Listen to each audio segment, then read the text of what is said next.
Hey guys, Mr. Detavio here to talk social media addiction.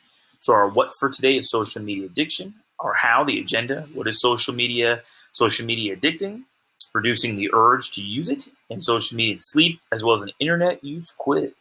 And then why? Because even adults, don't let anybody fool you, from 0 to 100 years old, everyone is using and is addicted to social media, but it would be a really good thing for us to tie back into mindfulness and into our digital literacy and responsibility and beyond to think about at least the amount we're using the phone. So your bell work word is correlation, a mutual relationship or connection between two or more things.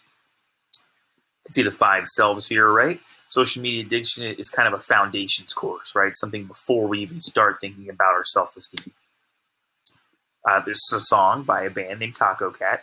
The lyrics, together alone, stay true to your phones. Next to me, faces lit by a screen. What does it mean inside, outside of reality? So it's a little bit about talking and how people don't sit face to face anymore and just have a real conversation. So do you know someone who looks at their phone while talking?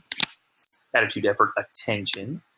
What is social media, right? It's websites and apps that enable users to create and share content to provide social networking. There's a whole bunch of them. So one of our answers, concerns have been raised about the negative impact of excessive use of social networking sites. Do mom and dad text while driving to school? It's a yes or no question. So correlation, ice cream sales. You know, you may not know this, but when it's hotter outside, there's more crime. When there's more ice cream, there's more crime. Well, there's a whole bunch of reasons for that, but correlation does not mean that something causes something. So ice cream does not cause crime. So next answer is causation. These are the most used apps per 2017. Facebook's still a big one. There's a lot of old people, the boomers, right? So can social media be addicting? Social media in some users can result in, not will, can. Anxiety, depression, loneliness, ADHD, and addiction. So can it be addicting? True. Do you use social media so much that has a negative impact on your studies? These are some other questions you can ask too, but that one's on your form. How do we reduce the urge? Write one of these things down to, write down how do we, reduce the urge. Coping with our phones, pausing, deep breath, sip water, short walk. Anytime you think about picking it up, take a deep breath, 1,000, 2, 1,000, pause, sip water, get up, go to the bathroom, walk back. Do you still want to use it? Probably not. It's Pavlov's dogs. Every time it dings, we start to salivate. Social media and sleep, right?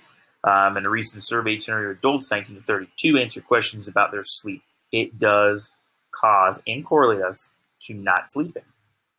Food for thought. If a restaurant like Chick-fil-A gave you a free ice cream to put your phone away, would you do it? Question number 6, you write one fact that you learned from the video. Well, we're not going to do that one per se because we're not on campus today, but I'm going to give you one thing. So in that one, I want you to write NA. So just the letter N, the letter A. Do you ever feel you're using your phone too much? Do you suffer from fear of missing out or FOMO? Do you think you're addicted to social media? Those are some questions we're going to put in the chat box. Then you take the internet usage quiz, all right? And you're going to get a number of how addicted are you. You can see the scale there on the right. All right, so I hope you guys have a great day.